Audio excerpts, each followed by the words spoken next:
Olá, pessoal, boa tarde, tudo bem? Só para testar, vocês estão me ouvindo? Dá só um. Legal. É um prazer estar aqui. Obrigada pela participação, a presença de vocês.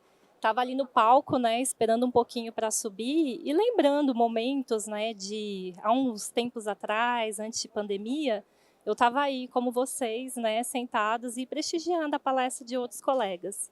E o que eu espero aqui é poder compartilhar um pouquinho, né, da minha experiência e trazer um pouco do que eu tenho vivenciado aí nesse mundo, né, de nomadismo digital. Bom, eu sou a Karina Seto, eu sou especialista em segurança da informação na área de governança e atualmente estou no Olist, é uma empresa, é uma startup, né, que foca em ajudar os pequenos, médios e grandes, né, não consumidores, mas ajudar o ecossistema de e-commerce. E só que aqui quem está falando hoje é a Karina. Vou contar um pouquinho da minha experiência em outras empresas também, tá? Mas aqui quem fala é a Karina, sem o crachá de qualquer empresa. A minha apresentação eu vou dividir um pouquinho e falar um pouco, né, em como foi a minha jornada para eu chegar até aqui. Vou falar um pouquinho, né, o que é o nômade digital, quem são eles, né, onde eles vivem, e vou falar um pouquinho também quais são os desafios, né, para a segurança da informação. E né, muitas pessoas agora continuam, né, e vão continuar. É uma tendência, né, manter o trabalho remoto.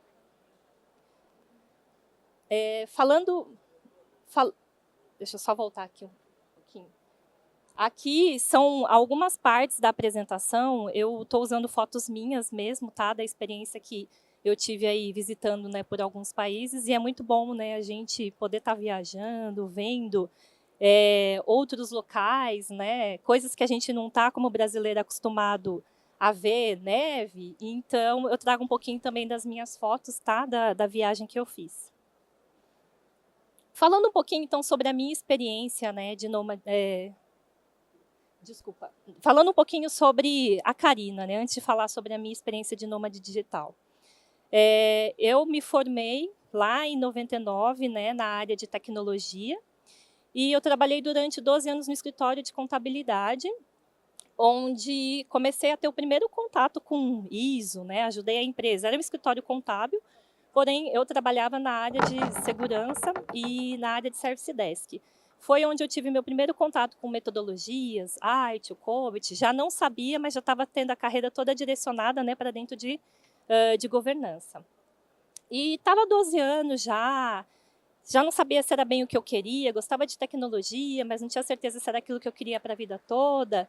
Então, em 2012, eu fui fazer um intercâmbio na Austrália. Eu tinha uma vontade, né, um sonho de morar fora. E também a gente sabe que em tecnologia, quanto mais, né, a gente tiver a comunicação, uma ótima comunicação com o inglês, ajuda a gente, né, no dia a dia. Fui para a Austrália, foi a primeira oportunidade. Lá eles já estavam falando de métodos ágeis, né, agilidade. E o Salesforce já estava bem forte lá, demorou um pouquinho mais, né, para depois chegar aqui para o Brasil. Então foi onde eu tive a experiência, né, de ver e praticar, né, algo novo que veio para ficar agora também, né, no mercado. Eu voltei depois da Austrália, né, para cá, fui trabalhar na Avon e a minha carreira, ela é formada, sabe, mesmo estando em GRC, governança e privacidade, eu tenho em cada empresas que eu passo, aprendendo, né, claro, e compartilhando um pouco do conhecimento, mas focando em todos os temas, né? Então, quando eu estava na Avon, eu acabei tocando a parte de gestão de identidade e acesso de fornecedores e também gestão de contratos e fornecedores. Foi em 2014 que eu fiz meu MBA e eu acabei descobrindo a paixão por segurança da informação. Tinha a matéria ali, eu percebi o quanto eu gostava de segurança da informação. Tive a oportunidade, quando estava na Serasa Experian, de ir para a área de segurança da informação e tocar um tema que eu gosto muito, que é a parte de conscientização de segurança. E teve uma premiação, né, muitos de vocês devem conhecer o ONCE. Eu fui reconhecida como uma das primeiras 50 top women na América Latina na área de segurança da informação. Depois eu fui e estou, né, agora no Olist, tocando também privacidade, e foi em setembro do ano passado, aí completando já um ano, que eu comecei a experienciar a vida, né, de nômade digital. Então, falando um pouquinho sobre a minha experiência, né, de nômade digital, eu passei aí por 4 países, alguns números, né? Essa imagem aqui está até um pouquinho desatualizada, eu parei de contar por os lugares por onde eu passei, mas foram 9 meses na estrada e aí 25 mil quilômetros rodados, né, saindo do Brasil, passando pela Argentina, indo para o Chile, do Chile para o Peru, e do Peru indo de oeste a leste, né, e atualmente eu estou mais agora no trabalho remoto do que o nômade digital, mas durante 9 meses eu tive várias casas aí no período da viagem, e tudo isso fazendo viagem de carro, tá? Mas quem são, né, os nômades digitais? Quem são eles? São pessoas que utilizam a tecnologia, né, continuam trabalhando remotamente, mas ao mesmo tempo viajando o mundo, turistando, né? Então aqui eu trago até 2 momentos meus também, né? A única coisa que acho que mudou da minha primeira fotinho lá em cima, onde eu estava em São Pedro de Atacama, é que eu viajava com a TV mesmo, tá? Durante meu período de nômade digital, eu alugava Airbnb, ou então olhava em site mesmo pelo próprio Google, né? Pesquisar lugares para onde ficar. E a única coisa que mudou é que agora eu tenho um monitor portátil, muito mais fácil, né? Então, são coisas que a gente no dia a dia, em casa tem um monitor, ou a TV é um monitor, a gente não procura, né, nem até o que pode facilitar para a gente. Então, hoje, viajo mais leve, né? Consigo carregar um monitor comigo e não a TV. Não que fosse um problema, mas é que quando a gente viaja, é melhor ter menos coisas conosco, né? Mas também tive a oportunidade de turistar e conhecer, né, alguns lugares. Eu sempre gostei muito de viajar, e o que acontece muito do nômade digital é isso, né? Porque a gente começa a pensar, se eu estou trabalhando remotamente, eu tenho internet nos lugares onde eu estou, por que eu tenho que estar em casa, né? Então é muito legal a gente poder unir, né? Esperar uma férias que acontece a cada 1 ano, ou então sair de férias a cada 2 vezes no ano, por que não juntar, né? O viajar e o trabalhar? E onde vivem, né, os nômades digitais? Hoje em dia eu posso falar que em qualquer lugar, né? Desde que tenha internet, né? Internet é o mais importante. Então, quem sabe aí, né? Até em zonas rurais a gente sabe, né, que até na Amazônia também o Elon Musk está aí, né, para ajudar a trazer a internet. Então, onde estão os nômades digitais? Onde tiver a internet. Falando mais um pouquinho, né, eu até estava dando uma olhada nas informações, notícias, né, que saem por aí. E segundo dados da consultoria, deixei até o link, o material, com certeza acredito vai ser compartilhado depois, né, com todos, 39% dos brasileiros trocariam de emprego para ter a opção de trabalhar remotamente. E também o diretor, né, do LinkedIn diz, no futuro, trabalho não terá mais limitações geográficas. São coisas que, se a gente escutasse antes, a gente até falava, será, né? Então, eu fico até imaginando como é que, né, fica para gestores de segurança. A gente sabe que hoje em dia é tão, né, mais desafiador reter talentos, né? E agora abre-se essa outra oportunidade, né, que é trabalhar de qualquer lugar. Sei que a gente acabou de almoçar, né? Tá naquela hora tá dando soninho, o café não tá aqui perto, né? E eu só vou mudar um pouco a dinâmica, tá? Como a gente não tem, né, aí muito espaço, eu ia até tentar fazer alguma coisa de vocês. Vamos levantar os braços, né? Eu queria fazer a pesquisa e convidar, na verdade, né, vocês a responder aqui uma rápida pesquisa aqui entre nós. Falando dos modelos, né, de trabalho que nós temos atualmente, quem de vocês aqui pode levantar a mão, continua trabalhando presencialmente? A gente consegue ver que algumas empresas ainda mantêm-se, né, o trabalho presencial. E quantos de vocês estão vivenciando o full home office? Trabalhando de casa, a gente já vê uma proporção maior de full home office. E quantos de vocês estão trabalhando no modelo híbrido? Trabalham de casa? Trabalham de escritório? Legal, pela pesquisa que a gente fez aqui, já dá para ver que está implementado muito, né, um modelo híbrido, né, ficar alguns dias no escritório e ficar alguns dias em casa. E aí o casa eu deixei até como uma, né, só para pontuar, casa onde? Casa minha casa da praia, né? A gente não tem mais aquela coisa de ter que estar em casa. E tem mais um modelo que eu acabei não colocando aqui, que eu vejo que começa a aparecer em empresas, né, que são aí multinacionais. Exemplo, a Airbnb está implementando outro modelo de trabalho, que é o Office, né, Anywhere Office. Tem alguém aqui que tem esse modelo de Anywhere Office?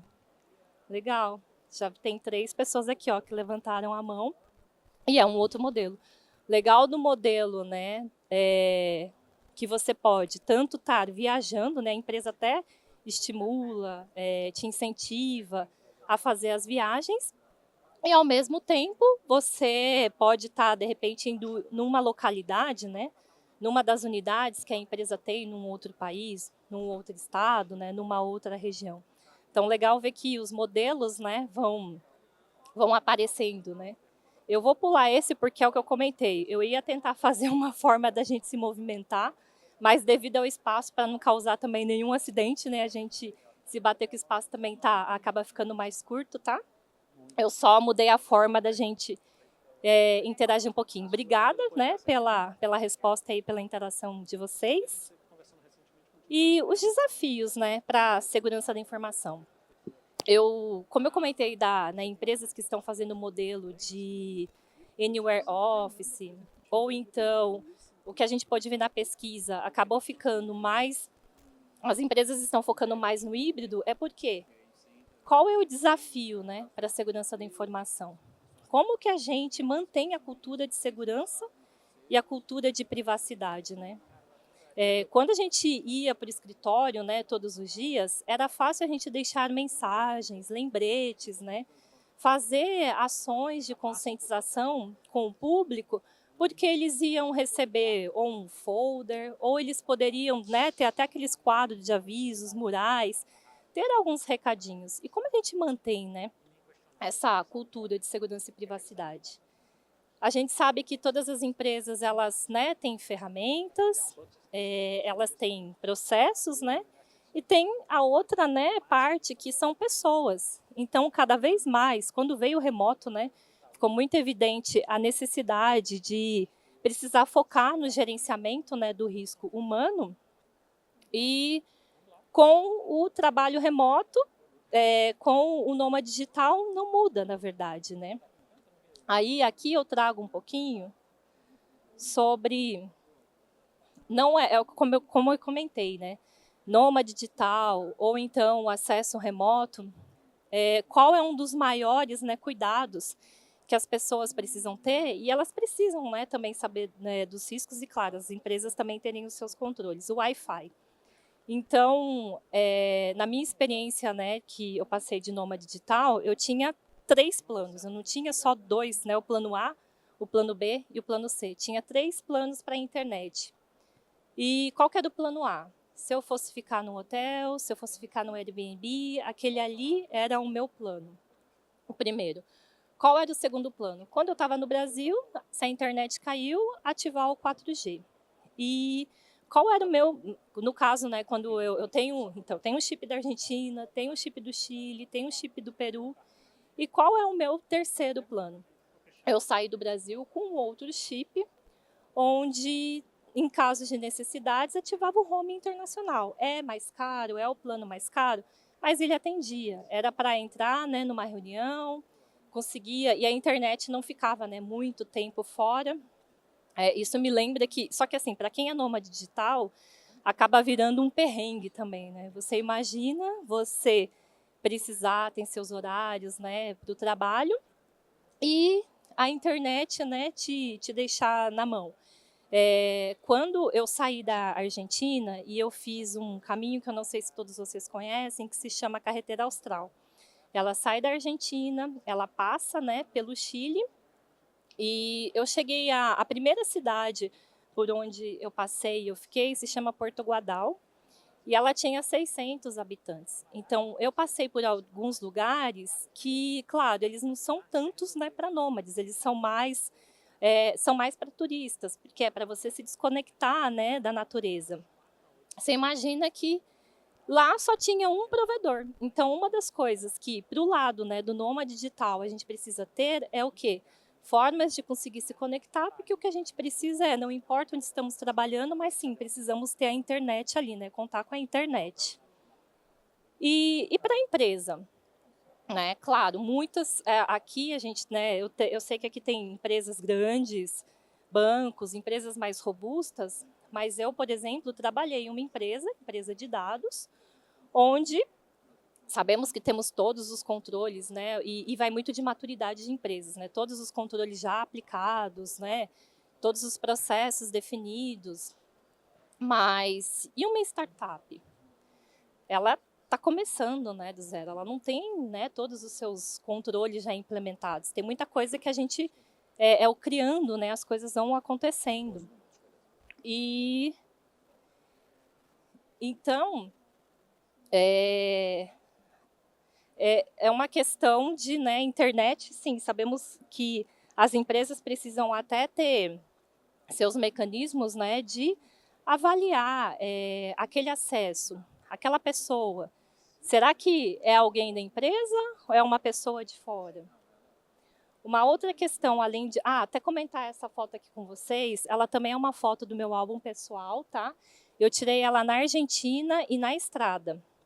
Durante a caminhada que eu fiz, né, por onde eu passei, tinha lugares que você tentava olhar, né, no horizonte para frente. A gente já sabe por onde passou. Para os outros lados, você não conseguia nem enxergar algum sinal de civilização mesmo cidade pequena. E essa estrada em específico era uma dessas que a gente, para chegar na cidade, tinha que rodar e tinha muitos quilômetros ainda à frente. Mas tinha um ponto de zona de Wi-Fi, de emergência. E por quê, né? Tem um porquê. Imagina se algo acontece, sei lá, a posto a gente também tinha que ficar sempre olhando, né, como estava de carro, qual é o posto mais perto, para a gente poder, né, abastecer e ter o combustível para chegar na próxima cidade. Mas assim, a gente não sabe também quais são os tipos, né, de casos, né, que podem, o que pode acontecer, uma pane. Então a gente entende que a internet não tinha sinal de dados, nem de dados, tá? Nem de voz, na verdade, né, mas o Wi-Fi funcionava. Então, quando a gente via ali aquele sinal, aquela placa, daqui mais um pouquinho que a gente rodava, menos de 1 quilômetro, tinha internet de verdade, funcionava. Então, era a forma que, né, dava para saber que, e entendo muito que é realmente para a área de emergência. Uma outra questão, né, que a gente fala de nômade digital e os cuidados é com ergonomia e privacidade. Por quê? Para quem viaja muito, né, e se fosse a curto prazo, não ter um lugar legal, né, para sentar. Essa foto, eu escolhi um Airbnb, e nem foi assim em lugares, como eu comentei, né, que são mais turísticos do que lugares para se morar. Eu procurei uma foto, tá? As minhas experiências foram procurando lugares para ficar em Airbnb.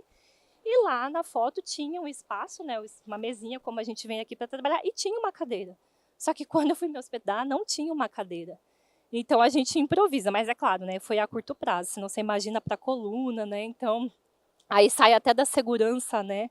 Segurança física, cibersegurança, já pega mesmo a parte, né, de saúde, né? O como a gente trabalha, mas e para a privacidade? Quando a gente está em casa, né, tem um lugar fixo, muito provavelmente a gente conhece quem são os nossos vizinhos, né? E agora, com várias pessoas morando um pouquinho em cada lugar, né? Será que o vizinho do lado, se a acústica também, né, não for muito boa, ou então eu tenho um espaço onde eu posso trabalhar adequadamente e se de repente tiver alguma informação, né, que seja muito sigilosa, e como é que as empresas, né, lidam com isso, né? Como é que e a pergunta que fica também é: empresas aqui, vocês sabem se quem é líder, né? Você sabe se o teu funcionário está trabalhando de casa ou está trabalhando de algum outro local que é fora de casa? Os colegas, né, de trabalho, vocês conhecem os colegas? Eles estão trabalhando de casa? Então, uma das coisas que eu vejo também que tem sido muito legal na minha experiência é que na empresa que eu estou, eles apoiam muito o trabalhar de qualquer lugar, desde que a gente esteja ali, né, na hora dos compromissos, das reuniões, é muito flexível. O meu líder chegou a comentar, como eu passei, né, por alguns países diferentes daqui do Brasil pela América do Sul, o horário de almoço era diferente. Ele falava, Karina, se você não tem reunião e você precisar flexibilizar seu horário, mas quantas são as empresas, né, que podem, ou nômades digitais que têm essa oportunidade de ter essa flexibilização? E eu trouxe essa terceira foto, já é mais para falar um pouquinho sobre, né, sair da zona de conforto e foco em bem-estar. Várias pesquisas aí têm sido feitas, né? E a gente sabe que funcionário feliz trabalha mais produtivo, né? E o que eu aprendi na vida, né, de nômade digital, o que mudou, né, de antes e de agora? Eu não trabalho, mas aqui até também para comentar, né? É que a área que eu atuo, eu não preciso estar ali, não lido com atendimentos, né? Não lido com incidentes. Então, eu já não tenho aquela questão de ter que trabalhar em horários, né, e escalas. E, para mim, foi muito legal, porque realmente não trabalho mais de sábado e domingo, porque vou passear, sim. E por que eu coloquei aqui a parte também até de sair da zona de conforto? Até para compartilhar essa história aqui com vocês, aqui se chama Cerro Castilho, fica no Chile. É um dos picos que você sobe, anda 13,2 quilômetros. Eu não sou uma pessoa esportista, mas dizia no Google e nas pesquisas ali que eu fiz que era uma caminhada intermediária. Então eu já falo, não era intermediária para quem não tem esse hábito de, né, praticar atividade física. Mas é legal isso, né? Sair de casa, sair da zona de conforto. E o quanto a gente, né, volta ao trabalho, é o que eu comentei. Quando é que eu ia poder conhecer todos esses lugares que eu gostaria? Então, poder conciliar, né, tanto a vida pessoal e profissional, é isso que vem e ajuda e agrega muito para a gente, né? Não vou passar aqui, tá, post-it a post-it, mas como eu comentei, o que é importante, né, para a segurança, manter a cultura, né, de segurança e de privacidade. Eu coloquei até aqui, né, que eu comentei do foco, né, em gestão, gerenciar o risco humano. Aqui é um security awareness para nômades digitais, mas na verdade é um security awareness para todos, né? Então, vimos, mesmo estando em presencial, se a gente for observar ali, criar senha única, senha forte. Então, independente do modo de trabalho, eu vejo que cada vez mais é importante, né, as empresas focarem em conscientização. E as pessoas em casa já estão tão cansadas, né, de entrar em conferência. Como manter o engajamento, né, das pessoas e elas, né, seguirem e fazer o treinamento obrigatório? Eu trago esse último slide aqui mais para compartilhar com vocês. Na semana passada, eu assisti um evento do SANS. Já até começou a circular essa imagem, né? Eu coloquei até aqui a referência, tá? Foi o diretor de segurança da Coca-Cola. E aí a pergunta, né, a reflexão, a primeira que eu fiz, que eu comentei com vocês é: vocês sabem onde seus colegas, gestores, vocês sabem onde, né, as pessoas, de onde as empresas estão trabalhando? E aí a gente, então, conscientização, né, aqui, treinamento e conscientização total, muito importante, né, manter o foco não só para nômade digital, não só para trabalho remoto, mas para todos em geral. Mas o que mais? Que insegurança a gente pode fazer? As pessoas que estão, né, trabalhando fora do escritório, elas têm acesso a dados PII, dados altamente sensíveis, né? Elas acessam dados restritos. Será que vale a pena criar uma regra, né, de DLP específica? Conhecer mais, né, quais são os tipos e explorar as ferramentas, né, para ajudar nesse manter, né, os controles de segurança aí implementados, tá? Eu vou passar aqui, não sei se a gente tem alguma dúvida, que senão eu vou estourar o tempo. Se alguém tiver alguma dúvida. Se alguém tiver alguma pergunta, por favor, levante o braço e o time da organização do evento vai vir com um microfone para você fazer a pergunta aqui para a nossa querida Karina, apresentadora. Eu, na verdade, vou começar com uma, assim. Você passou por uma experiência super interessante, né, de nômade digital, e você levou muita coisa de positivo para o seu pessoal. E a gente vê com muita frequência alguns gestores mais acostumados com o trabalho tradicional que falam, tá, mas aí a pessoa está focada no passeio do final de semana, no passeio do final do dia, o trabalho mesmo vai sofrer. A pessoa vai ser menos produtiva. Como é que foi a tua experiência? Eu sei que não é uma pergunta de segurança, mas é uma coisa que eu ouço com tanta frequência que eu achei que era interessante de fazer. Como é que foi a tua experiência pessoal? Eu sei que é uma amostragem estatística de uma pessoa, mas como é que foi a tua experiência? Quão produtiva você foi, mais, menos, a mesma coisa durante essa experiência? A gente tem que ser mais produtiva e acho que uma das coisas que tem que mudar na mentalidade, né, das empresas que são mais conservadoras, pelo fato de eu trabalhar numa empresa mais conservadora e ir para uma startup a gente sabe que é muito foco no resultado. Então, o que adianta a Karina estar ali conectada 8 horas, 9 horas por dia, se ela não entregar o resultado no final do dia, da semana, do mês, as metas?